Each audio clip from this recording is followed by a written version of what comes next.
Hello everyone, welcome to our channel Education Hotspot. तो हम लोग जो इग्नू एमए सोशियोलॉजी की सीरीज कर रहे थे, आज हम लोग एक नया सब्जेक्ट स्टार्ट कर रहे हैं, दैट इज MSOE 004, जो कि आपका सब्जेक्ट है अर्बन सोशियोलॉजी।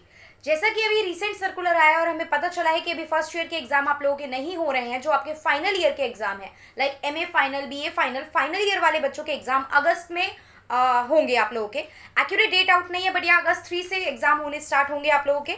ठीक है, बाकी हॉल टिकट वगैरह आ जाएगा तो प्रॉपर डेट्स भी हम लोगों को पता चल जाएंगी। तो ये सेकंड ईयर वाले बच्चे, मतलब फाइनल ईयर वाले स्टूडेंट को, फाइनल ईयर जो है MA फाइनल ईयर के स्टूडेंट है, उनको थोड़ा सा बूस्टअप होने की जरूरत है, बहुत ज्यादा पढ़ाई करने की जरूरत है। अभी मैं आप लोगों के साथ जो सब्जेक्ट स्टार्ट कर रही हूँ, मैं यूनिट 1 आपको चैप्टर फर्स्ट यहाँ पे करा के चल रही हूँ। ब्लॉक फर्स्ट में 4 आपके यहाँ पे टोटल चैप्टर हैं। तो आपके अर्बन सोशियोलॉजी का हम लोग यहाँ पे फर्स्ट यूनिट जो है वो स्टार्ट करें, देखते हैं कितना खत्म करते हैं। कोशिश रहेगी 2 वीडियोस में, बड़ी वीडियो बना ले एंड 2 वीडियोस में चैप्टर को कंप्लीट करें। And then question answer format की सीरीज की भी जो हमें बात करनी है, तो हम क्वेश्चन आंसर फॉर्मेट में भी कुछ सीरीज जो है वो स्टार्ट कर देंगे बहुत ही जल्द, सो दैट आप एग्जाम में एटलीस्ट हम 1-2 साल के पेपर कर लें, आप एग्जाम में अच्छा स्कोर कर सके। बाकी आप लोग के जो भी डाउट है, you guys can mention it in the comment box, और आप मुझे इंस्टाग्राम पे मैसेज कर सकते हैं। बाकी आप नोट्स के लिए टेलीग्राम ग्रुप को ज्वाइन कर सकते हैं। तो हम स्टार्ट करते हैं अर्बन सोशियोलॉजी। अर्बन सोशियोलॉजी जो है आपका, यहाँ पे सबसे पहले हमें कंसेप्ट समझना है। देखो, तो हमारे पास ब्लॉक फर्स्ट में यूनिट फर्स्ट है, जिसमें आपको बता रहा है what is urban sociology. Subject पढ़ाने से पहले इंट्रोडक्शन होना बहुत जरूरी है। तो this is about the introduction, कि आपका जो ये अर्बन सोशियोलॉजी में अर्बन वर्ड है, राइट। तो ये जो अर्बन और अर्बन जो है, ये लैटिन लैंग्वेज के एक वर्ड अर्बेनस से लिया हुआ वर्ड है। इस अर्बेनस का मीनिंग अगर हम देखें तो ये होता है बिलोंगिंग टू अ सिटी, मतलब आप किसी सिटी, किसी टाउन से बिलोंग कर रहे हो। और जो अर्बन वर्ड है वो फर्स्ट टाइम जो बोरो किया था हमने, वो फ्रेंच के वर्ड अर्बेन से बोरो किया था। बहुत सारे वर्ड है, आप देखते हो कभी कुछ ग्रीक लैंग्वेज, फ्रेंच से, लैटिन से, ये सब अलग अलग लैंग्वेज से लिए गए वर्ड, जिसको हम प्रॉपर आज यहाँ पे इंग्लिश लैंग्वेज में यूज कर रहे हैं। तो यहाँ अर्बन की बात की जा रही है। तो अर्बन का मतलब एग्जैक्टली क्या होता था? किसी चीज में स्पेशलाइज होना, रिफाइंड फॉर्मेट, पोलाइट या एलिगेंट। सिंपल सी बात, देखो आज की डेट में आप रूरल एरिया और अर्बन एरिया की बात करते हो, तो रूरल एरिया हम ग्रामीण इलाकों को कहते हैं। ठीक है, रूरल हम किसके लिए वर्ड यूज करते हैं? ग्रामीण इलाकों के लिए, और अर्बन शहरी इलाकों के लिए। क्या डिफरेंस होता है अगर हम बात करें, तो हम देखते हैं कि फैसिलिटीज के फॉर्म में, एजुकेशन की फॉर्म में हमें डिफरेंस जो है वो देखने को मिलता है। रूरल एरिया में जनरली फैसिलिटीज नहीं है, टेक्निक्स नहीं है, स्टैंडर्ड ऑफ लिविंग कंपैरेटिवली जो है थोड़ा डाउन है। तो बहुत सारी चीजें ऐसी हैं जो रूरल और अर्बन एरिया में डिफरेंस जो है वो क्रिएट करती हैं। तो यहाँ पे अर्बन का मतलब हो जाता है कोई भी सिटी या फिर टाउन। विलेज में रहने वाले जो लोग होते हैं, जो विलेज के रेजिडेंट्स होते थे, रहने वाले रेजिडेंट थे, उनको फोक बोला जाता था, कि ये प्रॉपर एक पूरी फोक है, एक प्रॉपर इनका कुनबा है। और सिटी में जो रहने वाले लोग हैं उन्हें अर्बनाइट बोला जाता है, कि these people are urbanite. Clear? ये बेसिक चीजें जो बुक में इंट्रोडक्शन में मेंशन है, मीनिंग हम सबको कहीं ना कहीं अर्बन का क्या होता है क्लियर है। ठीक है, तो बहुत जनरल चीजें हैं यहाँ पे। बाकी हम प्रोसीड करेंगे चैप्टर के साथ कि कैसे ये सब्जेक्ट हमें आगे लेके जाएगा। अब आगे अगर हम इस सब्जेक्ट के ओरिजिन और डेवलपमेंट की बात करें, तो हम देखेंगे कि जो ओरिजिन है, मतलब ये सब्जेक्ट किस तरीके से सामने आया। लाइक यू नो, सोशियोलॉजी भी एक तरीके से नया डिसिप्लिन है। सोशियोलॉजी भी बहुत पुराना डिसिप्लिन नहीं है, ये अपने आप में फ्रेंच रिवॉल्यूशन के टाइम पे, 18वीं सेंचुरी वाले टाइम पीरियड पे हमें देखने को मिला। तो इसी तरीके से अर्बन सोशियोलॉजी भी जो है, तो इसकी जो स्टडी की जाने लगी, ये एक रीसेंट सब्जेक्ट है। अब थोड़ी सी, मतलब यहाँ पे कुछ कुछ चीजें फैक्चुअल इन्फॉर्मेशन है, तो मैं इसे जल्दी से रीड कर रही हूँ। आप लोग भी कभी किसी आंसर में साइड में सपोर्ट करने के लिए आंसर को ये फैक्चुअल इन्फॉर्मेशन दे सकते हो। फैक्चुअल इन्फॉर्मेशन में यहाँ पे फैक्ट्स में क्या बात की गई है, मतलब किसी ने कोई बुक लिखी, किसी ने कुछ न्यूज़पेपर में कोई आर्टिकल दिया किसी अर्बन कंसेप्ट को लेके, उस तरीके की फैक्चुअल इन्फॉर्मेशन यहाँ पे मेंशन है। तो क्या क्या बताया गया है? फर्स्ट बुक जो सिटी पे लिखी गई वो थी डेले कॉस डेला ग्रैंडिजा डेला सिटा, 1598 में। देखो इटालियन है, नाम इतना बड़ा याद रखने की कोई जरूरत खैर नहीं है, ऐसे तो आपसे डायरेक्टली नाम तो पूछेगा नहीं। ठीक है, तो ये बुक लिखी थी गियोवानी बोटारो ने। मैंने बोला कुछ फैक्चुअल इन्फॉर्मेशन है, याद रह जाए तो वेल एंड गुड, नहीं भी रहेगी तो नाम देके यहाँ पे टेंस होने की जरूरत नहीं है। फिर इसका इंग्लिश वर्जन जो था वो 1806 में जो था वो पब्लिश किया गया। A treatise concerning the causes of the magnificence of and greatness of cities, मतलब सिटी की इंपॉर्टेंस की बात, सिटी की लाइफ की बात, ये सब यहाँ पे आगे भी 1806 में जाके प्रोसीड किया गया। अब कुछ स्कॉलर्स जो अर्बन सोशियोलॉजी के रिगार्डिंग काम कर रहे थे, रिपोर्ट पब्लिश कर रहे थे, कुछ आर्टिकल्स लिख रहे थे, तो वो कुछ फेमस स्कॉलर कौन थे? वो थे Graunt, Ravenstein, Mayer, Supan, Bucher, Adna Weber, Willcox and Hurd. देखो, इन्होंने प्रॉपरली डायरेक्टली सीधा सीधा अर्बन सोशियोलॉजी की बात नहीं की है, बट या अपनी स्टडी में जो भी इन्होंने स्टडी की है, देखो इनके वर्क डिटेल में अभी नहीं पढ़ने हैं, जो जितना हमारे सामने आएगा उतना ही हमें पढ़ के चलना है। जिस सोशोलॉजिस्ट, जिस आपके पर्टिकुलरली स्कॉलर के बारे में जितनी डिटेल आएगी आगे चैप्टर्स में भी हमें उतनी उतनी पढ़नी है। तो इन्होंने अपनी स्टडी में कहीं ना कहीं इनडायरेक्टली सिटी, मतलब सिटी की बात की या सिटी लाइफ की बात की या सिटी में किस तरीके से लाइफ चल रही है, ये सब बातें इन्होंने इनडायरेक्टली जो है वो अपने वर्क में की है। इसी तरीके से सिटी के बारे में फर्स्ट जो मोनोग्राफ लिखा था वो क्या था, वो था ली ओरिजिने एट ला फंक्शन इकोनॉमिक डेस विलेज इन 1910 में लिखा था। देखो नाम से आपको समझ में आ रहा है ये नॉर्मल यहाँ पे इंडिया में तो ओरिजिनेट होने की बात ही नहीं है, ये तो इंग्लिश भी प्रॉपर लैंग्वेज नहीं है, फ्रेंच इटालियन ये सब लैंग्वेज में ये काम चल रहे हैं और ये बाय रेने मॉरियर ने लिखा। लेकिन यहाँ पे एक वर्ड है जो हम समझ सकते हैं, इकोनॉमिक। तो ये जो था ये ज़्यादातर ये अर्बन से ज़्यादा यहाँ पे किसकी बात कर रहा है, ये इकोनॉमिक्स की बात कर रहा है। सिटी में इकोनॉमिक्स लाइफ की बात कर रहा है, मतलब इकोनॉमिक लाइफ की बात कर रहा है, किस तरीके से इकोनॉमी जो है वो वहाँ पे प्रोसीड कर रही है।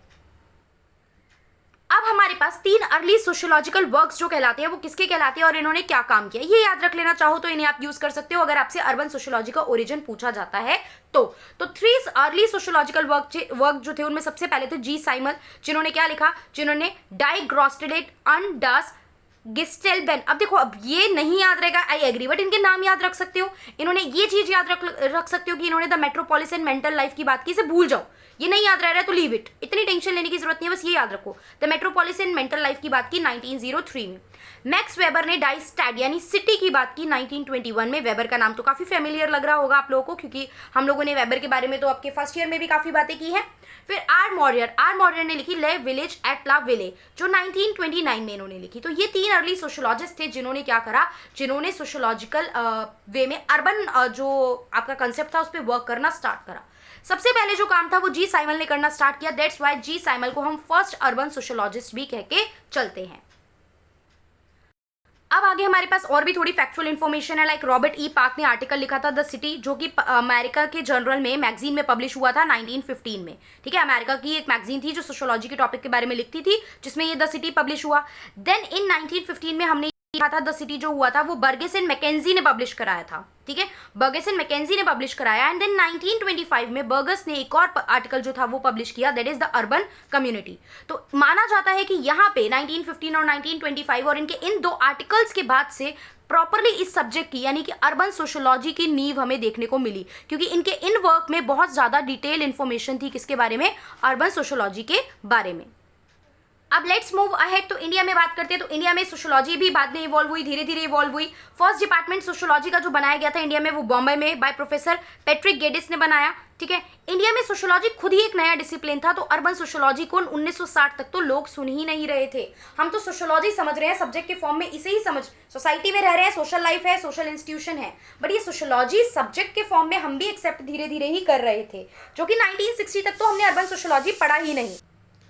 नेक्स्ट, अब देखो 1960 तक हमने सुना नहीं क्योंकि सोशियोलॉजी नया था, तो ये सब्जेक्ट तो हमारे लिए बहुत ज़्यादा नया था। तो ये नेग्लेक्ट के, इतना डिले होने के क्या कारण थे इंडिया में, तो एमएसए राव ने 2 रीज़न बताए इसके। उन्होंने पहला रीज़न बताया कि रूरल और अर्बन सोशियोलॉजी के बीच में डिफरेंस करना इतना मीनिंगफुल नहीं माना जा रहा था क्योंकि यहाँ पे इतना ज़्यादा अर्बनाइजेशन था ही नहीं, अभी इतना ज़्यादा शहरीकरण, इंडस्ट्रियलाइजेशन आ ही नहीं रहा है, स्पीड ही नहीं पकड़ी है, तो हम डिफरेंस क्यों करें। हम तो एक पैन लेवल, एक बेस लेवल पे सबको जनरली एक ही कम्युनिटी, एक ही सोसाइटी में लेके चल रहे हैं। जब ऐसा होगा कि बहुत ज़्यादा अर्बनिज्म, बहुत ज़्यादा हमें प्रॉपरली यहाँ पे सोसाइटी में को मिलेगा कि गैप आ रहा है, टेक्नोलॉजी में बहुत ज़्यादा गैप आ रहा है, अर्निंग में बहुत ज़्यादा गैप आ रहा है, एजुकेशन में, तब जाके ये डिफरेंस विजिबल होंगे और हम इन डिफरेंस की स्टडी करेंगे। बाकी अर्बनाइजेशन की बात डिटेल में करेंगे। दूसरा रीजन इन्होंने बताया कि there was no dichotomy between traditional city and the village, कोई डिफरेंस नहीं था ना प्रॉपर सिटी और विलेज के बीच में, और दोनों ब्रांचेस जो थी वो ऐसा लगता था एक ही सिविलाइजेशन की है। सो दैट्स वाई लोगों के बीच में इतना जागरूकता थी ही नहीं, इतनी अवेयरनेस थी ही नहीं, इतनी क्यूरियोसिटी थी ही नहीं कि वो अर्बन सोशियोलॉजी को एज अ सेपरेट डिसिप्लिन पढ़े या अर्बनाइजेशन की बहुत डिटेल में बातें करें। अब देखिए नेक्स्ट 1.3 में यहाँ पे बुक में बात की गई है सब्जेक्ट मैटर एंड स्कोप की। आई एम ट्राइंग वीडियो थोड़ी बड़ी भी हो जाए तो फिर, बट क्योंकि टाइम कम है, थोड़ी सी बड़ी, आई डोंट थिंक कि 15 मिनट की वीडियो कोई बड़ी रहेगी, बट मैं आपके मैक्सिमम टॉपिक एक ही वीडियो में कवर करा दूं। सब्जेक्ट मैटर एंड स्कोप में बात की जाए तो यहाँ पे एरिक्सन ने बोला कि अर्बन सोशियोलॉजी एक जनरल साइंस है, यहाँ पे भी इंक्वायरी की जरूरत है, यहाँ पे भी आपको किसी चीज के कारण और इफेक्ट स्टडी करने की जरूरत पड़ती है। अब उन्होंने क्या बोला कि अर्बन सोशियोलॉजी डील करती है सिटी की कैसी लाइफ है, सोशल एक्शन क्या है, आपस में लोग एक दूसरे से क्या रिलेशन शेयर कर रहे हैं, social institution like family, kinship, ये सब क्या चीजें हैं, और कितने तरीके की सिविलाइजेशन जो है और वो कैसे डिराइव हुई हैं। ठीक है, और किस बेसिस पे आप स्टडी करोगे, अर्बन मोड ऑफ लिविंग पे करोगे। मतलब आपस में बेसिकली सोसाइटी, यहाँ पे रहने वाले लोग वो क्या रिलेशनशिप जो है वो शेयर कर रहे हैं, फैमिली, किनशिप, कास्ट, क्लास, इन सब के बारे में पढ़ना, इनकी इंक्वायरी करना क्या कहलाता है, अर्बन सोशियोलॉजी कहलाता है। अब आगे देखिए, थोड़े बहुत फीचर्स ऑफ सिटीज की बात करें जो यहाँ पे मेंशन है। वैसे तो देखो आप लोग बहुत सारे फीचर्स बता सकते हो। अर्बनाइजेशन या सिटीज की मैं बात करूँ तो सिटी में एजुकेशन अच्छी होती है, मतलब जनरल अगर फीचर की बात करूँ तो एजुकेशन अच्छी होती है, आपकी हेल्थ फैसिलिटीज अच्छी हैं, यहाँ पे आपका स्टैंडर्ड ऑफ लिविंग अच्छा है, ठीक है, हेल्थ अच्छी है, स्टैंडर्ड ऑफ लिविंग अच्छा है, एम्प्लॉयमेंट अपॉर्चुनिटीज बेटर मिल रही हैं, ठीक है, एम्प्लॉयमेंट मिल रही है, आपका सेकेंडरी और सर्विस सेक्टर पे ज़्यादा फोकस हो रहा है, ठीक है। सेकंड, आप इसको चाहो तो अपने पास लिख सकते हैं, मैं यहाँ पे शॉर्ट में लिख रही हूँ, सेकेंडरी एंड सर्विस सेक्टर में यहाँ पे ज़्यादा फोकस किया जा रहा है। सो ये हमारे फीचर्स हो जाते हैं सिटी के। इसके अलावा जो मेंशन है, देखो सिंपल सी बात है कि great number are concentrated into limited space. आप देखते हो ओवर पॉपुलेशन, ओवर क्राउडिंग होती है, वर्ड अगर मैं यूज करूँ ओवर क्राउडेड, ठीक है। ओवर क्राउडिंग मतलब बहुत सारे लोग जो है वो कुछ बहुत कम स्पेस में रह रहे हैं। आप देखो चॉल का कंसेप्ट आ गया था, लंदन में भी जब स्टार्ट हुआ था अर्बनाइजेशन, इंडस्ट्रियलाइजेशन, यही प्रॉब्लम हुई थी। एंड इंडिया में वी ऑल्सो सी, कलकत्ता की साइड में हमने देखा, बम्बई में हमने देखा, we saw the same kind of problem urbanisation की वजह से और इंडस्ट्रियलाइजेशन की वजह से। हेट्रोजेनिटी है हर जगह, हेट्रोजेनिटी मतलब डिफरेंस है।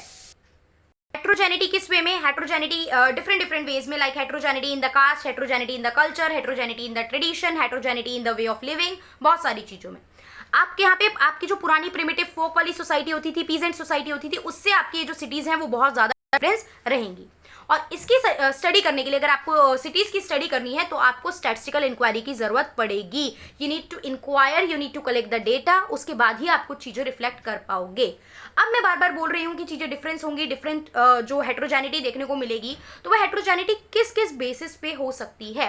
तो heterogeneity on the basis of occupation हो सकती है, डिवीजन ऑफ लेबर के बेसिस पे हो सकती है, मार्केट साइज के बेसिस पे हो सकती है, सोसाइटी कहीं पे बड़ी कहीं पे छोटी हो सकती है, किसी के पास ज़्यादा वेल्थ इनकम हो सकती है, कोई जो पर्टिकुलर सिटी है वो थोड़ी सी इनकम के फॉर्म में पीछे हो सकती है, कहीं पे पॉवर्टी और इनसिक्योरिटी बहुत ज़्यादा और कहीं पे ये चीज़ बहुत ही सेफ हो सकती है। जैसे आज की डेट में आप बोलते हो कि ये सिटी रहने के लिए बहुत सेफ है, ये सिटी रहने के लिए बहुत क्लीन है, ये सिटी बहुत ज़्यादा क्राइम के मामले में प्रॉब्लम है, इस सिटी में बहुत ज़्यादा जो है भीड़ भड़क्का है। तो ऑल दीज थिंग जो होता है, मतलब जितनी भी सिटीज़ आप देखते हो, जितने भी स्टेट आप देख रहे हो, they all are different in some aspect, ठीक है, अलग अलग एस्पेक्ट में डिफरेंस है, हमें डिफरेंट है, हम सेम नहीं बोल सकते हैं। आगे हम बात करें कि कैपिटलिस्टिक सिविलाइजेशन की वजह से, कैपिटलिस्टिक सिविलाइजेशन मतलब होता है सिविलाइजेशन हो रही है लेकिन हम लोग कैपिटलिज्म की तरफ भाग रहे हैं, ठीक है। अब कैपिटलिज्म की तरफ भाग रहे हैं, इंडस्ट्री है, जॉब है, तो अलग अलग जगहों से लोग डिफरेंट डिफरेंट सिटी में सेटल हो रहे हैं। आप अपने आसपास एग्जांपल देख सकते हो, अपनी फैमिली में, अपने नेबर में बहुत से लोग काम करने के लिए अलग अलग जगह रह रहे हैं। कोई बैंगलोर रह रहा है, कोई बॉम्बे रह रहा है, कोई कलकत्ता रह रहा है। Some people are outside the India, but अभी इंडिया के आउटसाइड की बात नहीं करते, इंडिया में ही अलग अलग सिटी और टाउन में लोग जाके सेटल हो गए हैं। तो अब हम देखते हैं कि उस टाउन में, अब अलग अलग टाउन में हेट्रोजेनिटी आ गई, अलग अलग कास्ट के लोग, अलग अलग रिलीजन के लोग, अलग अलग धर्म जाति के लोग जो हैं वो रह रहे हैं। तो इससे क्या होता है, इस कैपिटलिस्टिक सिविलाइजेशन की वजह से सिटी में बहुत सारे, सिटी ने अट्रैक्ट करा रेशियल एंड एथनिक फोक को, अलग अलग रेशियल मतलब अलग अलग रेस के लोग, अलग अलग एथनिक के लोग यहाँ पे रहने लग गए हैं, ठीक है, ऑल ओवर द वर्ल्ड। और इस तरीके से क्या है, ये कुछ हद तक ज़्यादा या कम अमेलगमेट हो रहे हैं एक दूसरे के साथ और एक ब्लेंडेड ट्रेट इनटू हाइब्रिड में कन्वर्ट करा। पढ़ने में कितनी मुश्किल बात लग रही है, बट है ये बहुत सिंपल सी बात। क्या बोला, अलग अलग जगह से लोग, अलग अलग धर्म के, अलग अलग जाति के, अलग अलग भाषा को बोलने वाले लोग आए और काम करने के लिए रहने लग गए, और आपस में लोग क्या हो गए, आपस में एक दूसरे से मिक्स हो गए, अमेलगमेट हो गए हैं। लाइक फॉर एग्जांपल, अगर देखो आपको कोई फ्रेंड पंजाबी है, तो अगर हम कुछ टाइम रह ले तो हमारे कुछ कुछ लैंग्वेज में कुछ कुछ वर्ड जो होते हैं हम वो भी यूज करने लग जाते हैं, ठीक है। फेस्टिवल की बात करें तो आज की डेट में हमारे आसपास में हर रिलीजन के लोग हैं, हम डिफरेंट काइंड ऑफ फेस्टिवल सारे लोग मिलकर मनाते हैं। सोसाइटी में नॉर्मल फेस्टिवल्स जो हैं वो सारे फेस्टिवल मनाए जाते हैं। तो ये क्या है, एक हाइब्रिड कल्चर टाइप यहाँ पे क्या होने लगा है, लोग एक्सेप्ट करने लगे हैं। वहीं मॉडर्न सोसाइटी की जब हम बात करते हैं तो हमें हेट्रोजेनिटी देखने को मिलती है ह्यूमन मटेरियल में। हमने पढ़ा किस किस फॉर्म में हम लोग डिफर करते, मतलब डिफरेंट हैं एक दूसरे से। अब अगर हम अर्बन सोशियोलॉजी को लिंक करें अदर सोशल साइंस से, देखो शहरों के बारे में पढ़ना है तो शहरों के बारे में वो कितने एरिया में फैले हुए हैं, वहाँ पे सरकार कैसे चल रही है, वहाँ पे टैक्सेशन पॉलिसी क्या है, क्या रूल्स अप्लाई किए जा रहे हैं, वहाँ पे कौन से कल्चर के लोग रहते हैं, कौन से ग्रुप के लोग रह रहे हैं। तो you need to study all these thing. और ये सब जो सारी चीजें पढ़ोगे ये कहीं ना कहीं किसी ना किसी सब्जेक्ट से रिलेटेड है ना। तो सिंपल वही है कंपैरिजन अर्बन सोशियोलॉजी का अदर सोशल साइंस से। लाइक आप ज्योग्राफी की स्टडी करते हो, मतलब ज्योग्राफी को देखें तो आप जब आप ये देखते हो कि कितनी जगह पे कौन कौन से लोग रह रहे हैं, मतलब स्पेशल डिस्ट्रीब्यूशन होता है एरिया के बेसिस पे, जोग्राफिकल काइंड ऑफ डिस्ट्रीब्यूशन। तो ये जोग्राफिकल नेचर की स्टडी हो जाती है। जब आप किसी स्टडी का पॉलिटिकल बिहेवियर देख रहे हो, पावर किसके पास है ये देख रहे हो, डिसीजन मेकिंग किसके पास है ये देख रहे हो, then you are studying the political part of that study. जब आप उस जगह की पब्लिक पॉलिसी, वहाँ पे कितना टैक्स चार्ज होता है, एक्सपेंडिचर कितना किया जाता है लोगों पे, ये सब चीज़ें स्टडी करते हो, देन आप उस सिटी की इकोनॉमी की बात कर रहे हो। और जब आप वहाँ के कल्चर, ग्रुप्स, वहाँ के ट्रेड्स, नॉर्म्स, वैल्यूज, इन सब को पढ़ते हो, then somehow you are studying the anthropology part. तो दिस क्लियरली शोज, जैसे सोशोलॉजी भी अदर सब्जेक्ट से लिंक है, तो वही सोशोलॉजी जब आप अर्बन एरिया में अप्लाई करते हो तो वो क्या हो जाती है, वो हो जाती है अर्बन सोशोलॉजी। क्लियर। उसके बाद हमारे पास दो वर्ड है, दैट इज कम्युनिटी। यहाँ पे मेंशन थे कम्युनिटी एंड इकोलॉजी। तो we'll study these two word. Simple सा मतलब है, कम्युनिटी का मतलब क्या होता है, कॉमन हैबिटेट। सब लोग मिलकर एक कॉमन जगह पे रह रहे हैं तो हमारा एक कम्युनिटी बन गई है, that is the common habitat. इसके अलावा हम कहते हैं totality of all person living in the same area. सारे पर्सन एक फैमिली के हो सकते हैं, एक ग्रुप के हो सकते हैं, वो सब मिलकर पर्टिकुलरली एक ही जगह पे रह रहे हैं तो वो भी क्या कहलाती है, कम्युनिटी कहलाती है। लाइक अगर हम बोल रहे हैं कि किसी एक जगह पे इस पर्टिकुलर कास्ट की community, Hindu community, Muslim community, Jain community, आपकी बुद्धिस्ट कम्युनिटी, क्रिश्चियन कम्युनिटी, तो हमने कम्युनिटी का नाम दे दिया उस चीज को। क्लियर। उसके बाद यहाँ पे इसको जो है कॉम्प्लीमेंट करती है टर्म सोशल कंप्लीटनेस। यहाँ पे बात होती है सोशल कंप्लीटनेस की, हम पूरी तरीके से सोसाइटी और रिलेशनशिप कंप्लीट कर रहे हैं एक दूसरे को। तो डेविस के अकॉर्डिंग ये एक छोटे से छोटा टेरिटोरियल ग्रुप हो सकता है that can embrace all aspect of social life. अब साथ में रह के देखो, अब यहाँ पे ये लोग जो कनेक्टेड है कम्युनिटी में, maybe they can belong to a same family, maybe they can belong to a same kin, maybe they can belong to a same area, they can belong to a same social institution. Like कोई भी हो सकता है वो किसी office का part हो सकता है वो किसी सोसाइटी में जिस ग्रुप में रह रहे हैं उस एरिया का पार्ट हो, तो वो किसी भी तरीके से क्या हो सकते हैं, एक दूसरे से कनेक्टेड हो सकते हैं। वहीं आगे बात करते हैं इकोलॉजी। इकोलॉजी वर्ड बहुत कॉमन वर्ड है, आई डोंट थिंक इसमें बहुत डिटेल स्टडी करने की जरूरत है, और यहाँ बहुत डिटेल में चीजें बताई भी नहीं गई हैं। सिंपल सी बात है इकोलॉजी, क्योंकि जब आप अर्बन के बारे में चीजें पढ़ रहे हो तो आप अर्बन में कम्युनिटी स्टडी भी करोगे, आप इकोलॉजी की भी स्टडी करोगे। Will not only talk about human, हम सिर्फ नॉट ओनली ह्यूमन की बात नहीं करेंगे, विल ऑल्सो टॉक अबाउट कैसे ह्यूमन बींग का नेचर पे इम्पैक्ट पड़ रहा है और कैसे नेचर ह्यूमन बींग पे इम्पैक्ट डाल रहा है। हम पढ़ते हैं ना अर्बनाइजेशन इन्वायरमेंट को डिग्रेड कर रहा है, इन्वायरमेंट पे नेगेटिव इम्पैक्ट डाल रहा है, तो हाउ इट इज हैपनिंग ये भी हमें रिलेशनशिप देख के चलना है। सो यही चीज है, it is the science that study the relationship between living things and environment. ठीक है। अब यहाँ पे जो पार्क थे वो पर्सन को फादर ऑफ ह्यूमन इकोलॉजी बोला जाता है, और इकोलॉजी का जो कॉन्सेप्ट था वो पहली बार जो पॉपुलराइज करा, डेवलप करा, वो किसने करा, मैकेंजी ने करा। Is that clear. तो यहाँ तक हमने अभी आपका फर्स्ट यूनिट देख लिया है किसका, MSOE 4 का, दैट इज अर्बन सोशोलॉजी। कोशिश करूंगी वीडियोस की इसी लेंथ की रख के आपकी दो पार्ट पे, मैं नेक्स्ट पार्ट जल्दी वीडियो लाने की कोशिश करूंगी। नेक्स्ट पार्ट में इसको भी खत्म करते हैं, और बाकी मैं क्वेश्चन आंसर की जो सीरीज है वो भी नेक्स्ट वीक से स्टार्ट कर दूंगी। अभी I am arranging the question paper. If you guys have the question paper of MSOE 1, 2, 3, 4 then please share me on my mail ID, that is educationhotspot0@gmail.com। I request you to please share the question paper if you have, जो अगर आपके पास किसी के पास Neeraj publication की book है तो उसमें स्टार्टिंग में क्वेश्चन पेपर होते हैं। You guys can share me the pic of that question paper so that I can make the videos, I can start making the videos of that. वो आपके पास जो भी सब्जेक्ट है MPS MSOE, तो आप please मुझसे शेयर कीजिए, मैं कोशिश करूंगी जल्द से जल्द हम उस क्वेश्चन आंसर को भी करना स्टार्ट कर दें। Okay, so that's all for this video. I hope video पसंद आई होगी, बेनिफिशियल है, और बेनिफिशियल है तो share it with the maximum. At least share नहीं कर रहे हो तो वीडियो को लाइक कर दो वीडियो देखने के बाद, एंड उस पर कमेंट करके मुझे बता दो बेनिफिशियल है नहीं है, क्या चीज़ है, जो भी है कमेंट जरूर करो। अच्छी भी लगी, देख ली है तो कमेंट करो, बुरा लगा, कुछ समझ नहीं आया तो भी आप कमेंट करो। Okay, so this is all for this video. Next video में हम लोग करेंगे इसका बचा हुआ रिमेनिंग पार्ट, एंड कोशिश करेंगे जल्द से जल्द ये चीज़ जो है वो कवर अप कर लें। अब वीडियोस ज़्यादा मिलेंगी, ज़्यादा फ्रीक्वेंसी में मिलेंगी, because next week next month से हमारे एग्जाम स्टार्ट हो रहे हैं। Okay, so that's all for this video. Thank you for watching.